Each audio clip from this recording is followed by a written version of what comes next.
Berlin, the summer of 1914. A man in a spiked helmet steps onto a palace balcony, and below him a city roars its approval. To the crowd, he is not simply a king, he is the embodiment of a nation, the all-highest, the warlord, the grandson of the man who forged the German Empire in blood and iron. For 26 years, he has ruled the most powerful state on the European continent. He commands the second largest navy on earth and the finest army the world has ever seen. His name is Wilhelm II, German Emperor and King of Prussia, and in the next 4 years he will lose all of it. The army, the navy, the colonies, the throne his family held for 500 years. He will flee across a border in the dark, sign away a crown in a stranger's country, and spend the rest of his life chopping wood in a garden in Holland, a ghost of an empire that no longer exists. This is the story of how a boy with a crippled arm became the last German Kaiser, how his ambition helped drag a continent into the deadliest war it had ever known, and how a man who wanted more than anything to be loved and admired ended his days as the most blamed monarch of the 20th century, a man history remembers less for what he built than for what he destroyed. Look at him closely in these opening moments. The magnificent uniform, the famous upturned mustache, waxed into 2 sharp points by his barber every morning, the right hand resting on the sword, the left arm, the withered one, held stiff and close, half hidden, as it had been in every photograph for 50 years. Everything about the way this man presented himself to the world was a performance of strength, and almost everything about it was designed to conceal a weakness.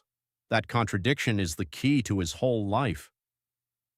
Wilhelm II spent his days trying to look like the mightiest man on earth. The tragedy is that at the decisive moments, he was one of the most powerless. To understand how it all came apart, you have to go back, past the war, past the crown, to a birth in a Berlin palace that went catastrophically wrong. Because before Wilhelm was an emperor, he was a wounded child, and the wound never really healed. On the 27th of January, 1859, in the royal palace in Berlin, a child was born who would one day rule Germany. His mother was Victoria, the Princess Royal, the eldest daughter of Queen Victoria of Great Britain. His father was Prince Frederick of Prussia, heir to a rising German power. The baby was the grandson of 2 of the mightiest thrones in Europe. His birth should have been a moment of pure triumph. It was very nearly a disaster. The delivery was a breech birth. The child arrived the wrong way, and in the struggle to save both mother and baby, the doctors pulled too hard. The infant's left arm was wrenched from its socket and the nerves torn. The damage was permanent. Wilhelm's left arm would never grow properly. As an adult, it was some 15 centimeters shorter than his right, withered and nearly useless.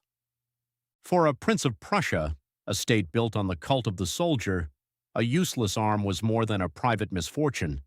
It was a symbol of weakness in a family that worshipped strength. And so, from earliest childhood, Wilhelm was subjected to a series of treatments that today read like torture. His arm was strapped into machines. It was jolted with electric current. His healthy right arm was tied to his body for hours to force him to use the damaged one. Once a week, the small boy's arm was inserted into the warm carcass of a freshly killed hare in the belief that the animal's heat would bring the dead muscles back to life. None of it worked. Wilhelm learned to hide the arm, to rest his left hand on a sword hilt, to hold gloves in it, to keep it tucked close in every photograph. But the deeper wound was between mother and son. Victoria, a proud, liberal, intensely English princess, could not conceal her disappointment in the imperfect heir she had produced. Wilhelm grew up craving her love and resenting her at the same time, a tangle of adoration and anger he would carry for the rest of his life. There were tender moments, too, that make the later estrangement all the sadder. As a small boy, Wilhelm adored his English grandmother, Queen Victoria, and some of the warmest days of his childhood were spent at her side in England, sailing, watching the Royal Navy's great gray warships ride at anchor, absorbing a love of the sea that would one day help wreck the peace of Europe. He grew up half German and half English, worshipping British power and resenting British condescension, forever trying to prove himself to the very family he most wanted to impress. That divided heart never healed. His education was entrusted to a stern tutor named Georg Hinspeter, a man who believed in duty, cold baths, and relentless work, and who allowed the prince almost no praise and little affection. Wilhelm was made to learn the horsemanship despite his crippled arm, falling again and again from the saddle, hauled back up until at last, weeping and bruised, he could ride.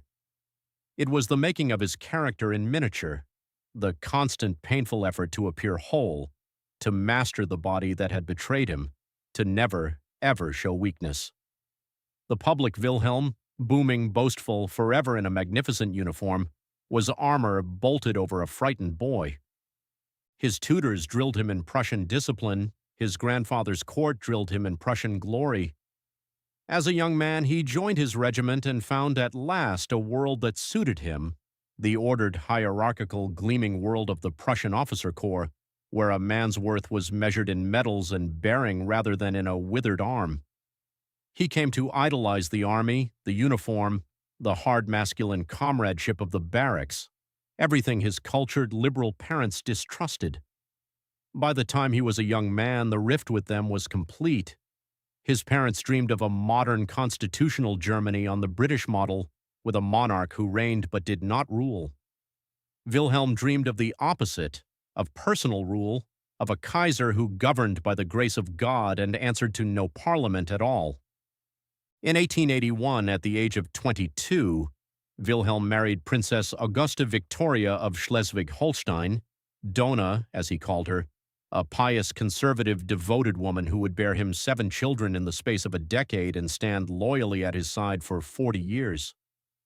It was, by royal standards, a genuinely affectionate marriage, and it gave Wilhelm the one thing his childhood had denied him, a household where he was admired without reservation. 6 sons and a daughter secured the Hohenzollern succession many times over. The dynasty seemed rock solid, eternal, guaranteed for generations. No one imagined that within Wilhelm's own lifetime it would all be swept away, and that his sons would live to become ordinary citizens of a Germany with no throne at all. The Germany he would inherit was itself brand new. It had existed only since 1871, when the Prussian Chancellor Otto von Bismarck welded 24 German states into a single empire under the Prussian king. It was young, powerful, industrial, and hungry, and it had been built and steered by one towering figure who now cast a shadow over everything. And it was a peculiar kind of state that Wilhelm would command. On paper, the German Empire had a parliament, the Reichstag, elected by universal male suffrage, remarkably democratic for its time. In reality, power flowed from the throne. The Kaiser appointed the Chancellor, who answered to him and not to Parliament. The Kaiser commanded the army directly as its supreme warlord, and the whole edifice rested on the militarized kingdom of Prussia at its core, where the old landowning aristocracy, the Junkers, still dominated the officer corps and the government. It was a modern industrial giant strapped into a semi-feudal suit of armor. So much depended on the character of the one man at the top. A wise, restrained emperor might have guided it safely. Germany was about to get the opposite. Bismarck was the master of the Europe Wilhelm was about to enter. His entire system rested on one principle: caution. He had built the empire through war and then spent 20 years keeping the peace, isolating France and avoiding the one thing that could destroy his creation, a general European war on 2 fronts. It was a philosophy of restraint, and it was about to collide with a young emperor who had no patience for restraint at all. The collision came in 1888, the year of the 3 emperors. In March, Wilhelm's grandfather, the old Emperor Wilhelm I, died at 90. The throne passed to Wilhelm's father, Frederick, now Frederick III. But Frederick was already dying of throat cancer. He reigned just 99 days, unable even to speak, and passed away in June. And so, on the 15th of June, 1888, at the age of 29, the wounded prince became Wilhelm II, German Emperor and King of Prussia. The cruelty of that summer of 1888 is hard to overstate. Wilhelm's dying father, Frederick, had been for 30 years the great hope of Germany's liberals, a man who might have steered the empire toward parliamentary democracy and away from the militarism that would one day consume it. His widow, Wilhelm's mother, was convinced that had Frederick only lived, the whole tragic history of the coming century might have run another way. Instead, cancer gave him just 99 silent days on the throne, and the crown passed to a son who believed in none of his parents' ideals. Some historians have called it one of the great what-ifs of modern history. We will never know. A young man in a hurry now sat on the throne of the most dynamic nation in Europe. He was 29 years old, bursting with energy and ideas, in love with technology and speed and spectacle, and consumed by a need to prove himself worthy of the crown his family had worn for centuries. He would be a modern emperor for a modern age, a Kaiser of railways and battleships and telegrams, not dusty old treaties. There was only one problem. The most powerful man in Germany was not the new Kaiser. It was still the old chancellor who had made the empire in the first place, and there was not room in Wilhelm's mind or in Wilhelm's Germany for both of them. Wilhelm II came to the throne determined to be his own master. "I want to be my own chancellor," he is said to have declared. For a young monarch of 29, that ambition pointed straight at one man, Otto von Bismarck, the 73-year-old Iron Chancellor who had run Germany's affairs for a generation and had no intention of taking orders from a boy he had watched grow up. The two men were a study in opposites. Bismarck was old, patient, endlessly cynical, a chess player who thought 10 moves ahead. Wilhelm was young, impulsive, hungry for applause, a man who wanted results now. Bismarck's foreign policy was a delicate web of treaties designed to keep France isolated and Russia friendly. Wilhelm found it all too slow, too timid, too old. The break came over domestic policy and, above all, over who was truly in charge. Bismarck wanted to crack down hard on Germany's growing socialist movement. Wilhelm, at least at first, fancied himself a people's emperor who would win the workers with kindness. They quarreled over labor laws, over access to the Kaiser, over an old rule that let the chancellor control every minister's contact with the crown. Wilhelm demanded Bismarck scrap it. Bismarck refused. Around the young Kaiser gathered a circle of favorites who flattered his sense of destiny. Men like Philipp zu Eulenburg, his closest friend, who encouraged Wilhelm's belief in his own divine right to rule personally. Where Bismarck preached the limits of power, Eulenburg's circle told the Kaiser there were none. It was the advice Wilhelm wanted to hear. In March 1890, the old chancellor was forced to resign. Officially, it was Bismarck's choice. In reality, the young emperor had pushed him out. The architect of German unity, the most feared statesman in Europe, was dismissed by a 29-year-old who had been on the throne for less than 2 years. The British magazine Punch captured the moment in a cartoon that became one of the most famous political images of the century. It showed Bismarck as an old ship's pilot in a peacoat, climbing down the ladder of the ship of state, while a young, smug Wilhelm leaned over the rail and watched him go. The caption read simply, "Dropping the pilot." The old sailor who had steered Germany safely for decades was climbing overboard, and the young man at the helm had no idea how to navigate the storms ahead. It is worth pausing on what was really lost that day because it was more than one man's career. Bismarck had held Europe's peace together with a system of secret treaties so intricate that perhaps only he fully understood them. Its keystone was the so-called reinsurance treaty with Russia, a quiet arrangement that kept the vast empire in the East friendly to Germany and, above all, separated from France. Within months of Bismarck's fall, Wilhelm's new advisors let that treaty lapse. It seemed a small technical matter at the time. Its consequence was enormous. Russia, cut loose from Germany, turned instead to France, and the two powers that Bismarck had spent his life keeping apart signed an alliance. The encirclement of Germany, the nightmare of every Prussian strategist, had begun, and it had begun because a young emperor was in a hurry. Bismarck retired to his estate a bitter man, and for the 8 years until his death, he warned anyone who would listen that the young Kaiser would lead Germany to ruin. One day, He is reported to have said, "The great European war will come out of some damned foolish thing in the Balkans. It would take 24 years, but the old pilot's prophecy would come true almost to the letter." At first, Wilhelm imagined he would be a new kind of monarch, a people's emperor who would win the loyalty of the working classes with social reforms and lead Germany into a bright modern century.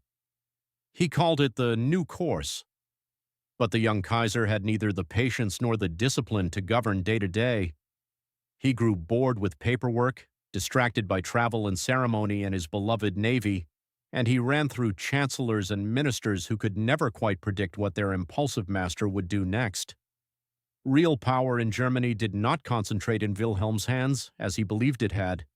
It scattered among the chancellor, the army, the admirals, the great industrialists, with the Kaiser presiding over the confusion, meddling here and there but rarely truly in control. It was a fatally disordered way to run the most powerful state in Europe. Yet for all the chaos beneath the surface, Wilhelm had one consuming vision that gave his reign its direction, and it was enormous. Germany, he was convinced, must no longer creep cautiously through Europe as Bismarck had counseled. It must stride onto the world stage as a global power, with colonies, a great navy, and the respect and fear of every other nation. He and his ministers gave this dream a name that would soon frighten the whole world: Weltpolitik, world policy, Germany's place in the sun. With Bismarck gone, Wilhelm set out to make Germany a world power, not merely the strongest state in Europe, but a global empire to rival Britain itself. His foreign secretary put the ambition into a single phrase that echoed around the world. Germany, too, demanded its place in the sun. It was a thrilling slogan. It was also a direct challenge to every power that already held one. The problem was that Wilhelm had come late to the feast. By 1890, Britain and France had already carved up most of the globe.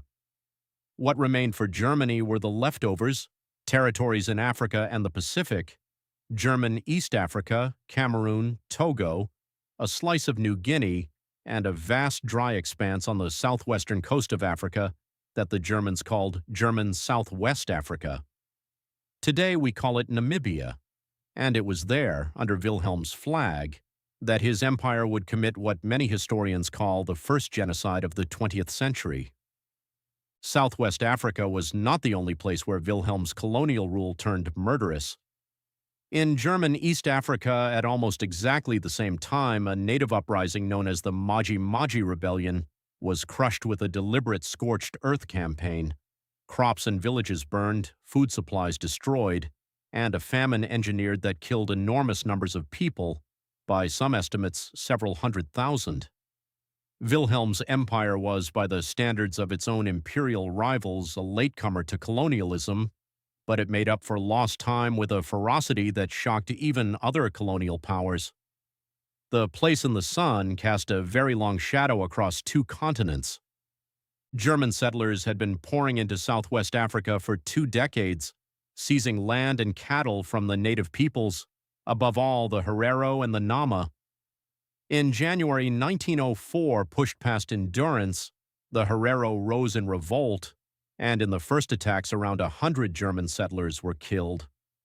Wilhelm's government responded by sending a general with a fearsome reputation for colonial brutality, Lieutenant General Lothar von Trotha.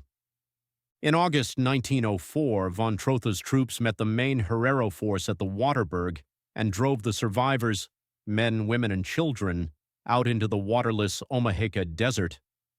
Then he sealed the desert's edge. Those who tried to return were shot. The rest were left to die of thirst.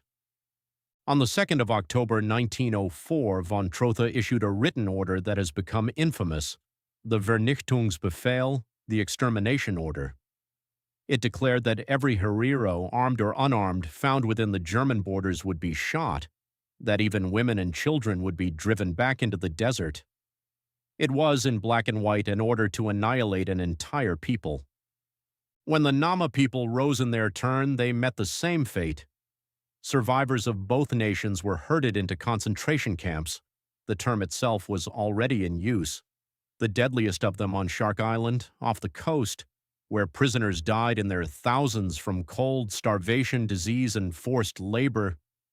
By the time the killing ended in 1908, an estimated 80% of the Herero and roughly half of the Nama were dead, tens of thousands of people, an entire society deliberately destroyed. How much did the Kaiser himself know, and how much did he order? Here the history must be careful. The extermination order was von Trotha's own, but von Trotha served an army whose supreme commander was Wilhelm, and it was Wilhelm's government that sent him and for a time backed him until the sheer horror of the policy and pressure from his own chancellor forced Berlin to rein the general in. Wilhelm did not personally sign a death warrant for the Herero, but it happened in his name, under his flag, by his army.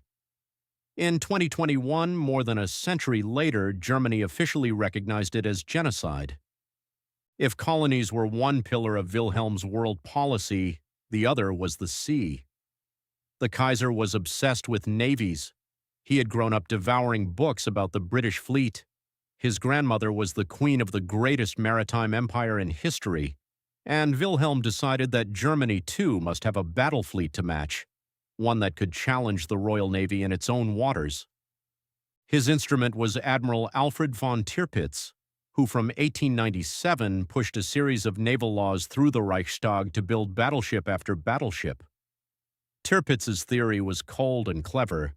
Germany did not need to beat the British fleet, only to build one so dangerous that Britain would never risk fighting it. In practice, the plan backfired spectacularly. Britain did not back down. It built faster. In 1906, the British launched a warship that changed everything, HMS Dreadnought, so powerful it made every other battleship in the world obsolete overnight. Now the race began again from zero, and both nations poured fortunes into ever bigger steel monsters. The naval rivalry poisoned relations between Germany and Britain more than almost anything else. Wilhelm had wanted the fleet to win him respect and friendship from his mother's homeland. Instead, it turned his grandmother's country into his most determined enemy. Wilhelm's world policy carried him across the globe in grand theatrical gestures. In 1898, he toured the Holy Land, riding into Jerusalem in a blaze of pageantry and proclaiming himself the friend and protector of the world's Muslims, a piece of showmanship aimed at winning influence in the Ottoman Empire and unsettling Britain and Russia.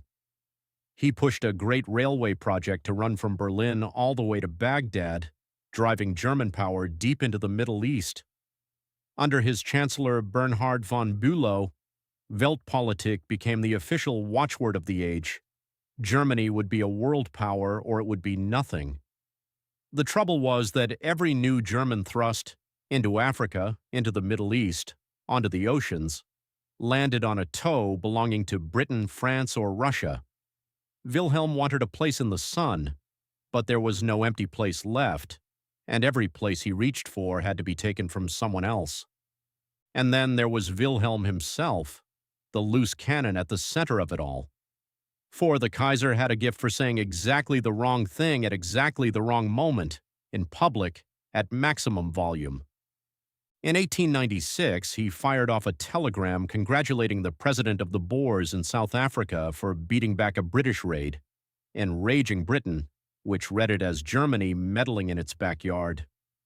In 1900, sending German troops to crush the Boxer Rebellion in China, he gave a speech telling them to fight like the Huns of old, to give no quarter, to take no prisoners, so that the very name German would strike terror for 1,000 years. The word stuck. Years later, when the Great War came, British propaganda would call the Germans the Huns, and it was Wilhelm himself who had handed them the insult. Again and again, the Kaiser's mouth undid the work of his diplomats. He surrounded himself with flatterers and could not bear to be contradicted. He interrupted his own ministers, lectured foreign ambassadors, and treated diplomacy as a stage for personal performance.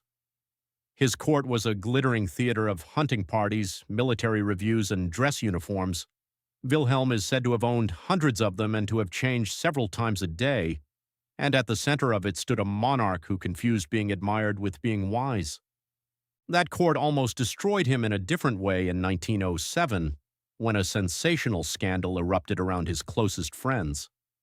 Journalists accused members of the Kaiser's intimate circle, above all his dearest confidant, Philipp zu Eulenburg, of homosexuality, then a crime and a ruinous disgrace. A series of lurid public trials followed, dragging the monarchy's private life through the mud and stripping Wilhelm of the trusted inner circle that had sustained him for 20 years. The Kaiser emerged lonelier, more suspicious, and more brittle than before, just as the international storms were gathering. The worst public example of the Kaiser's loose tongue was yet to come. Nowhere was the gap between Wilhelm's ambitions and his judgment clearer than in Morocco.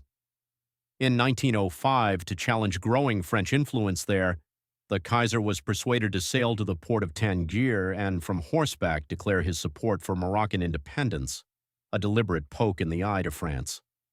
Wilhelm hated the plan and went reluctantly. The horse was skittish, the emperor uneasy, the whole performance stiff and awkward. But the effect was explosive. Far from splitting France from Britain, the crisis drove them closer together, and at the conference that followed, Germany found itself almost entirely isolated. It was Weltpolitik in a nutshell, a grand gesture clumsily made that achieved the exact opposite of what was intended. In 1908, the British newspaper The Daily Telegraph published an interview in which Wilhelm managed, in a single conversation, to insult the British, the French, the Russians, and the Japanese, while insisting, unconvincingly, that he was Britain's only friend in Germany. The reaction at home was volcanic. For the first time, the German press and parliament openly questioned whether the Kaiser could be trusted to speak for the nation at all. Wilhelm, humiliated, sank into a depression. His personal rule never fully recovered its confidence. By 1908, the pattern of Wilhelm's reign was set. Grand ambitions, clumsy execution, a longing for greatness undercut by a talent for making enemies. A Germany that was richer, stronger, and more feared than ever, and more isolated with every passing year. The empire had its place in the sun, but storm clouds were gathering on every horizon, and the Kaiser, for all his uniforms and his speeches, was about to discover how little control he truly had. By the second decade of the 20th century, Europe had sorted itself into two armed camps. On one side stood Germany, Austria-Hungary, and Italy, the Triple Alliance. On the other, Wilhelm's own diplomacy had helped forge the very thing Bismarck had dreaded most, a ring of hostile powers around Germany. France, Russia, and Britain, old rivals, had buried their differences and drawn together into the Triple Entente. Germany found itself encircled with only one reliable friend, the ramshackle empire of Austria-Hungary. Twice in Morocco, Wilhelm's Germany pushed its luck and twice was forced to back down, deepening its sense of grievance and encirclement. In 1911, a German gunboat, the Panther, steamed into the Moroccan port of Agadir to bully France, and instead brought Europe to the brink of war over a colonial squabble. Each crisis passed, but each one left the alliances harder, the general staffs more nervous, the timetables of mobilization more rigid. Across Europe, the armies were swelling to monstrous size. Millions of trained conscripts held ready to be summoned by railway timetable at a few days' notice. The generals of every nation had drawn up their war plans in advance, and those plans shared a terrible logic. Whoever mobilized first gained the advantage, so no one dared to wait. Europe was building a doomsday machine, and once the levers were pulled, it would be almost impossible to stop. And Wilhelm, the warlord, the man in all those uniforms, was in truth a far more anxious figure than his bluster suggested. He loved the trappings of war, the parades, the maneuvers, the gleaming ranks, the sense of command. The reality of war frightened him. Those close to him noticed how his boasting often masked a deep uncertainty, how he swung between wild aggression and sudden nervous retreat. In the great crises of his reign, again and again, it was Wilhelm who blinked. The tragedy was that a man so easily frightened had spent 30 years telling the world how dangerous he was, until in the end the world believed him and prepared accordingly. In 1910, the crowned heads of Europe gathered in London for the funeral of Wilhelm's uncle, King Edward VII of Britain. 9 reigning kings rode in the procession, many of them Wilhelm's cousins, for the royal families of Europe were one enormous quarrelsome family. It was the last time they would ever assemble in peace. Within 4 years, these cousins would be sending millions of their subjects to kill one another. Chief among these royal relations were two men who would matter enormously in the summer of 1914. One was King George V of Britain, Wilhelm's first cousin who looked so like the Tsar the two were often mistaken for twins. The other was Tsar Nicholas II of Russia, Nicky to Wilhelm's Willie, with whom the Kaiser had exchanged friendly, intimate letters for years. When the crisis came, all this family feeling would count for nothing. It began as Bismarck had foreseen with a damned foolish thing in the Balkans. On the 28th of June 1914, in the Bosnian city of Sarajevo, a young Serbian nationalist shot dead the heir to the Austro-Hungarian throne, Archduke Franz Ferdinand, and his wife. Austria-Hungary, Germany's only real ally, resolved to punish Serbia and turned to Berlin to ask whether Germany would stand behind it. The murdered Archduke was, in fact, an acquaintance of Wilhelm's. The two men had met only days before the assassination, and Franz Ferdinand had been, of all the Austrian leaders, among the most cautious about the risks of a war with Russia. His death removed one of the few restraining voices in Vienna and inflamed the Austrian war party. When the news reached Wilhelm, he was outraged, a fellow monarch's heir, gunned down by an assassin in the street. His first instinct was fury and solidarity. The Serbs must be punished, and Austria must be supported. It was an emotional reaction, a monarch's reflex, and it helped push the door to catastrophe wide open before anyone had thought through where it led. Wilhelm's answer would help set the world on fire. On the 5th and 6th of July, he assured Austria of Germany's full support, what history calls the blank check. Do what you must with Serbia, Berlin signaled, and Germany will back you, whatever the cost. Then, extraordinarily, the Kaiser boarded his yacht and sailed off on his annual cruise of the Norwegian fjords, confident the whole affair would blow over. Here it matters who was actually steering Germany in those July days, because it was not simply the Kaiser. His chancellor, Theobald von Bethmann-Hollweg, a gloomy, fatalistic man, shared responsibility for the fateful promise to Austria and for the decisions that followed. The German government was a tangle of rival power centers. The Kaiser, the Chancellor, the Army's General Staff, the admirals, each pulling in its own direction, none fully in control. Wilhelm sat at the top of this machine and imagined he commanded it. In the greatest crisis of his life, he would discover how little he truly did. It did not blow over. Austria's ultimatum to Serbia was designed to be rejected. When Wilhelm finally read Serbia's surprisingly conciliatory reply in late July, he scribbled on it that every reason for war had now vanished, and proposed that Austria simply occupy Belgrade and negotiate. But by then the machine was already moving, and the Kaiser could not stop it. As the crisis boiled over, Wilhelm and his cousin Nicholas exchanged a flurry of desperate telegrams, the famous Willie-Nicky cables, each begging the other in English to hold back, even as their armies mobilized beneath them. It was too late. Russia mobilized to defend Serbia.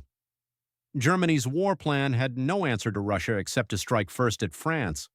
Germany's generals had only one plan, drawn up years before, to smash France in 6 weeks by swinging through neutral Belgium, then wheel east to face Russia. On the 1st of August, Germany declared war on Russia, on the 3rd, on France. On the 4th, German troops crossed into Belgium, and Britain, bound by treaty to defend Belgian neutrality, declared war on Germany. In a single week, Wilhelm's empire was at war with 3 great powers at once. Everything Bismarck had spent his life preventing had come to pass. What is almost impossible for us to understand now is the joy with which so many greeted the war. Across Germany and across France, Britain, and Russia too, crowds poured into the streets in a fever of patriotic excitement, cheering, singing, throwing flowers at the soldiers marching to the trains. They believed it would be a short, glorious adventure over by Christmas, a chance to prove their nation's greatness. Young men rushed to enlist for fear of missing the fighting. This was the spirit of 1914, and it was built on an illusion so total that it is painful to look back on. None of them, not the cheering crowds, not the generals, not the Kaiser on his balcony, had any real conception of what modern industrial war would do to them. They would learn in the mud over the next 4 years at a cost of some 17 million lives. And here we must pause, because we have reached the single most argued over question in modern history. Who was to blame? Did Wilhelm's Germany deliberately plot a war for European domination?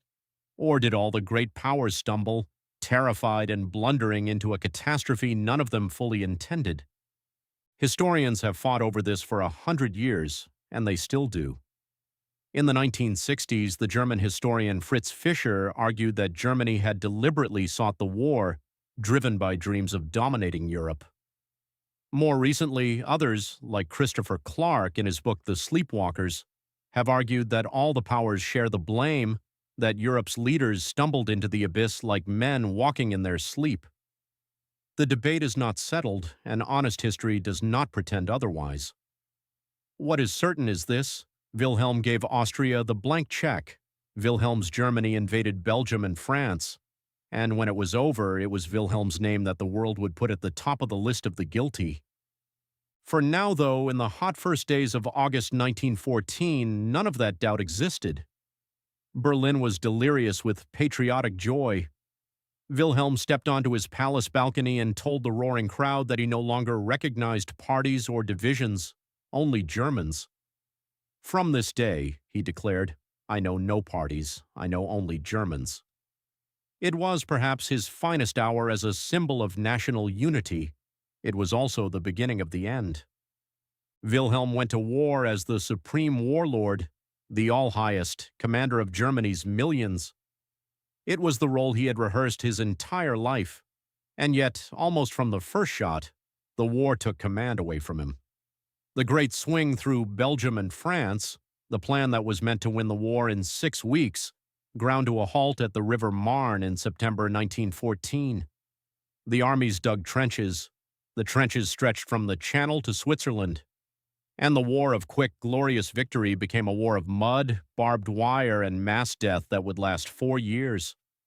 On the Western Front, hundreds of thousands of men died to move the line a few miles, at Verdun, at the Somme, in battles whose names became bywords for slaughter.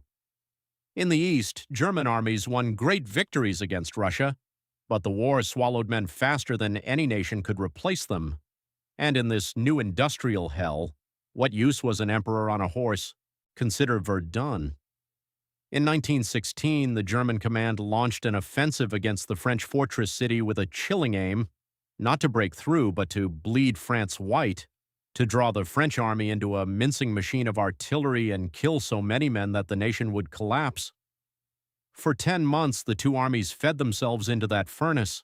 Somewhere approaching 750,000 men were killed or wounded on both sides, over a strip of shattered ground a few miles wide.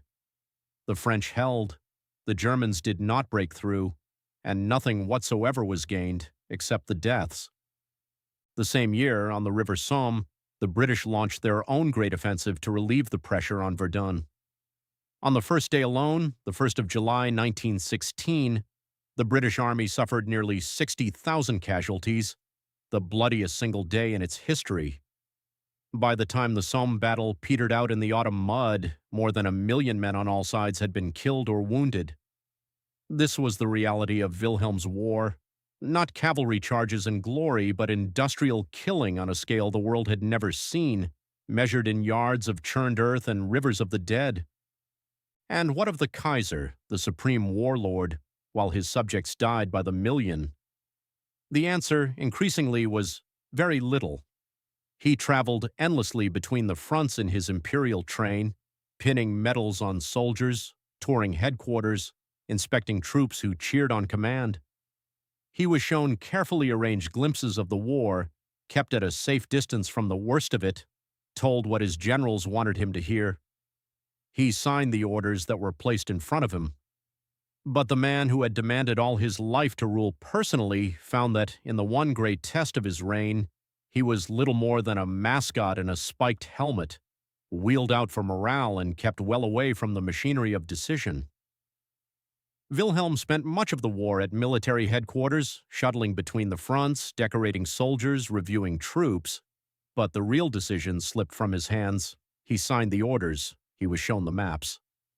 But the men who actually ran the German war effort were his generals, and by 1916, two of them had effectively taken over the country. Their names were Paul von Hindenburg and Erich Ludendorff. Heroes of the victories in the East, they were appointed to the Supreme Command in 1916, and from that moment Germany was in effect a military dictatorship in all but name. Hindenburg and Ludendorff controlled the armies, the war economy, and much of the government. The Kaiser, the man who had spent his whole reign demanding personal rule, was reduced to a figurehead, a shadow Kaiser, signing what he was told to sign. While the men died at the front, the German people slowly starved behind it. The British Navy and the very fleet Wilhelm had tried so hard to rival threw a blockade around Germany that choked off food and raw materials. By the winter of 1916 to 1917, remembered ever after as the turnip winter, ordinary Germans were surviving on turnips normally fed to cattle because the potatoes had failed and there was little else. Hundreds of thousands of civilians would die over the course of the war from malnutrition and the diseases that prey on the hungry. The home front that had cheered so wildly in 1914 grew cold, exhausted, and angry, and an emperor who could not feed his people, could not win the war, and could not even be seen to be leading it, was quietly ceasing to matter to them at all. Under Hindenburg and Ludendorff, Germany was remade into a vast war machine. Their so-called Hindenburg program tried to bend the entire economy to the needs of the front, conscripting labor, seizing raw materials, demanding ever more guns and shells at any human cost. It was, in effect, total war run by the generals, and it pushed the exhausted German people to the breaking point. Ludendorff, in particular, ruled almost as a military dictator, deciding questions of policy far beyond the battlefield, while the civilian government and the Kaiser himself were reduced to rubber stamps. The German monarchy still existed on paper, but real power in the last years of the war lay with two soldiers, and neither of them was named Wilhelm. One decision, above all, sealed Germany's fate, and it was taken over the Kaiser's hesitations.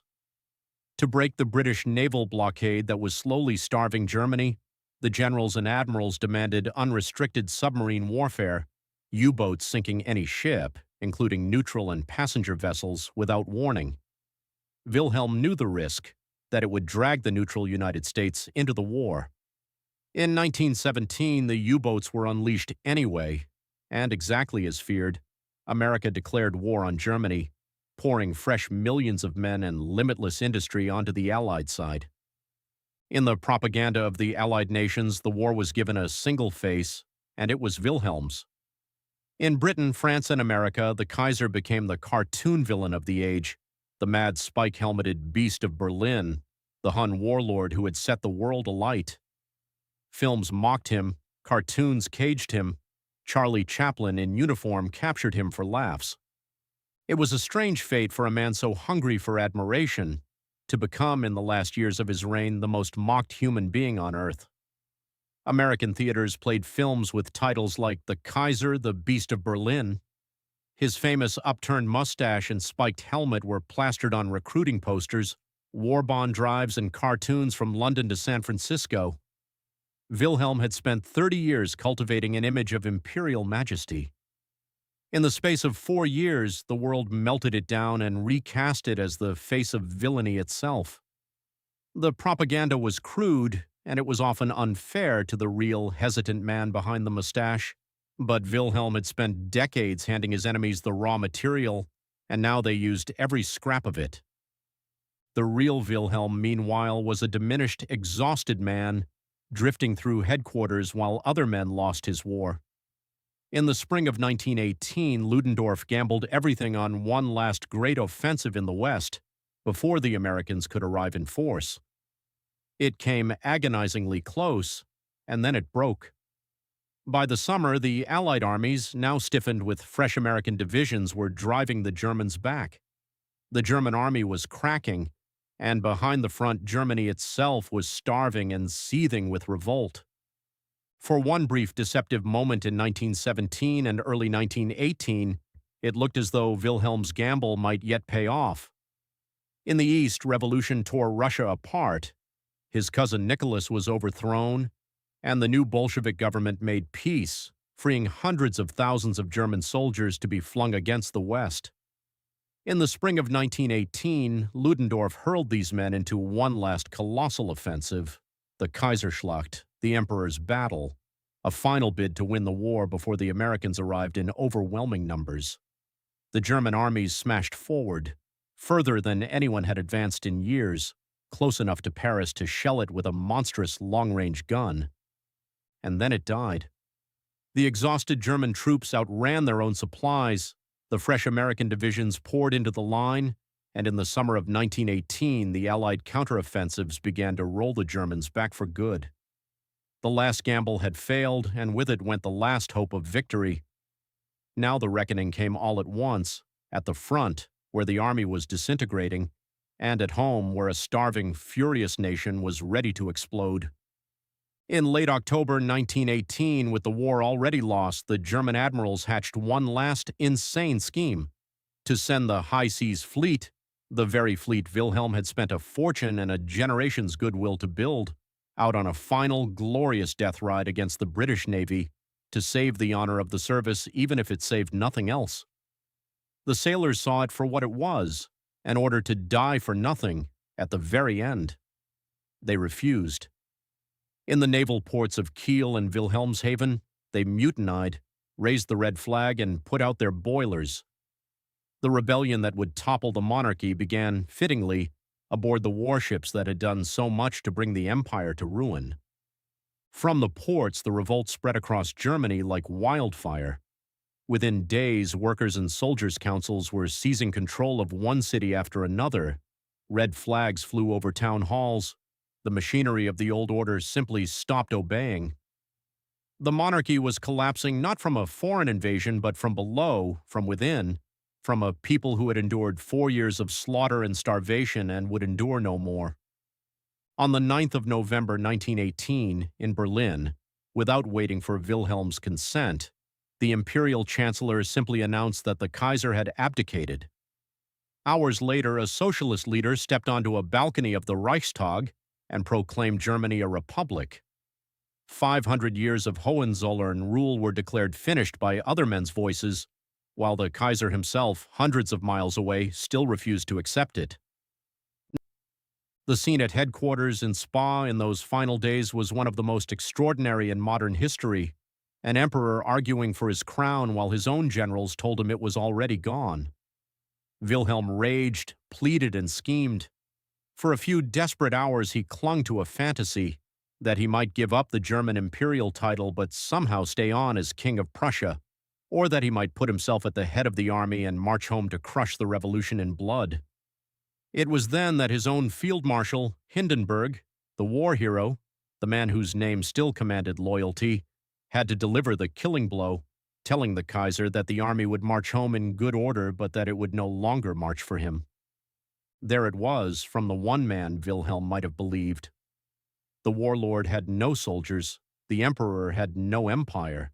The magnificent army he had loved above all things had quietly transferred its loyalty to the nation and left its king behind. And so, in the small hours, a decision was made that would brand him a coward in the eyes of many Germans, and even some of his own supporters, for the rest of his life. He would not stay to face the revolution.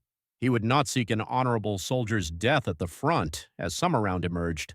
Wilhelm would run. On the morning of the 10th of November 1918, the imperial train slipped across the border into the neutral Netherlands. The next day, the 11th of November, the guns fell silent on the Western Front. The war was over, the empire was gone, and Kaiser Wilhelm II, once the most powerful monarch in Europe, became something no one had ever imagined, a refugee. The man who crossed into Holland that November morning was 59 years old and suddenly nobody, For over a year, he sheltered as a guest in a Dutch count's castle at Amerongen.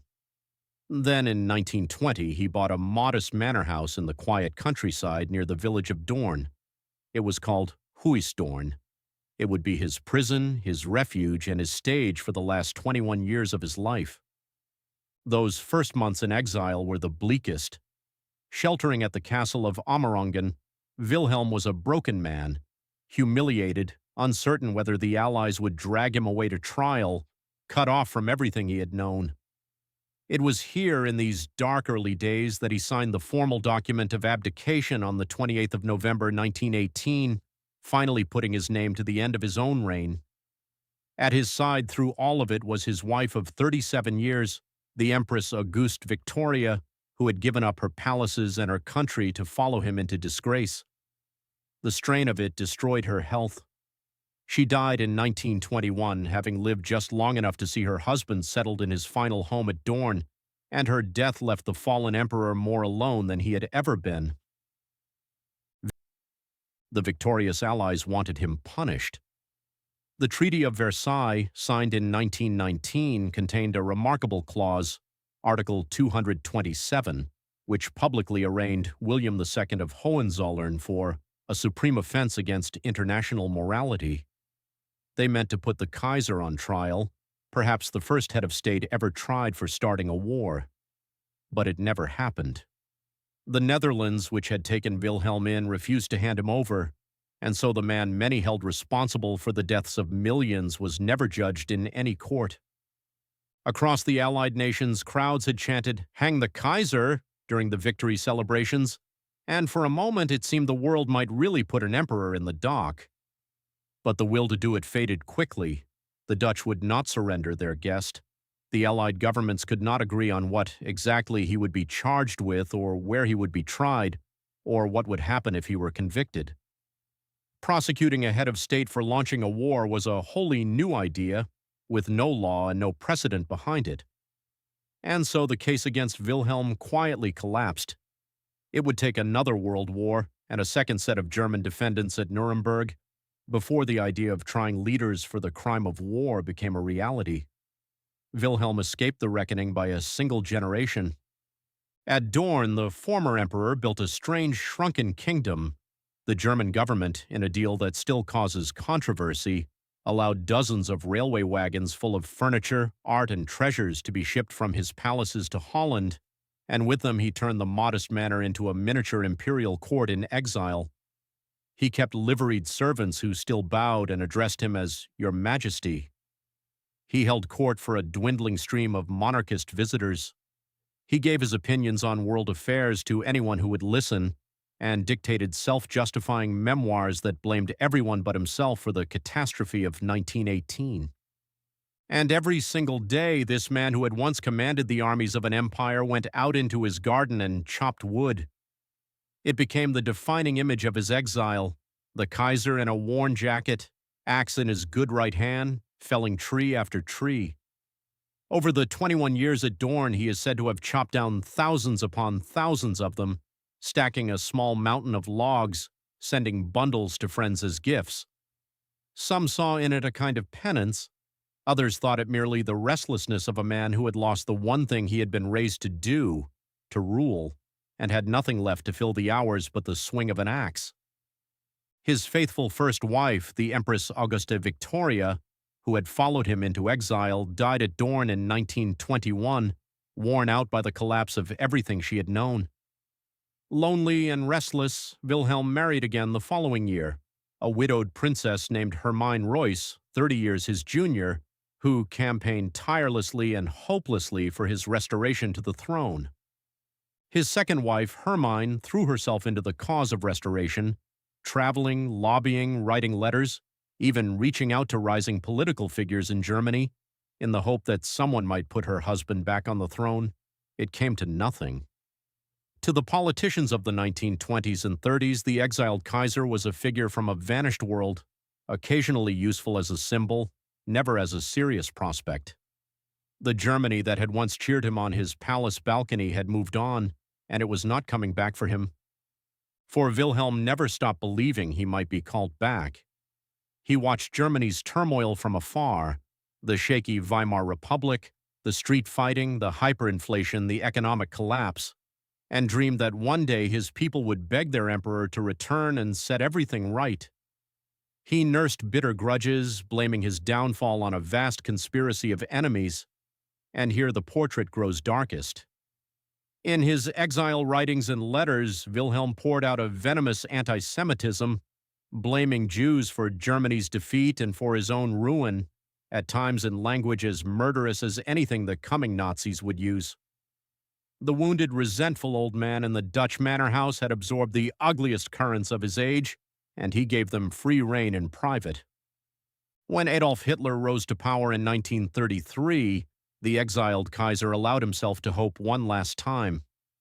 Perhaps this new aggressive nationalism would sweep away the Republic and restore the monarchy, restore him, or at least his family. He was to be bitterly disappointed. Hitler had no intention of sharing power with a Hohenzollern. To the Nazis, the old Kaiser was a relic, useful only as a symbol, and not even very useful as that. And yet the old Kaiser's feelings about the Nazis were more tangled than a simple embrace. When Hitler's regime unleashed the great pogrom against Germany's Jews in November 1938, the night of shattered glass remembered as Kristallnacht, Wilhelm is recorded as reacting with disgust, saying that for the first time he felt ashamed to be a German. It is one of the strange contradictions of the man, capable of vile anti-Semitism in his own letters, yet recoiling from the naked brutality of the real thing when he saw where it led. He wanted the Nazis' strength and their promise of national revival, but he was a monarch of the old school, and the gangster violence of the new Germany repelled him even as it fascinated him.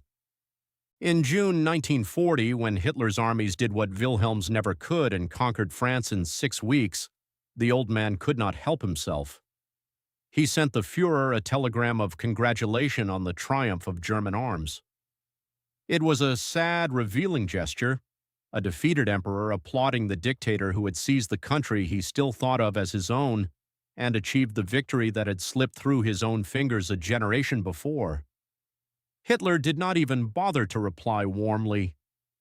By then, Wilhelm was 81, frail and utterly irrelevant to the men now remaking Europe by fire. The world he had been born to rule was not merely gone, it had been replaced by something he could barely comprehend. Kaiser Wilhelm II died at Huis Doorn on the 4th of June 1941 at the age of 82 of a pulmonary embolism. He had outlived his empire by 23 years.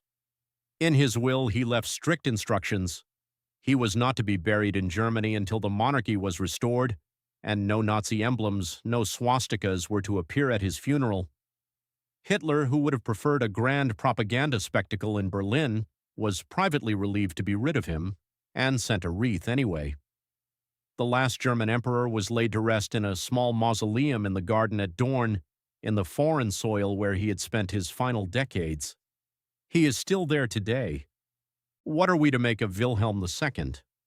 For more than a century, he has served as history's convenient villain, the vain, blustering warlord who plunged the world into catastrophe.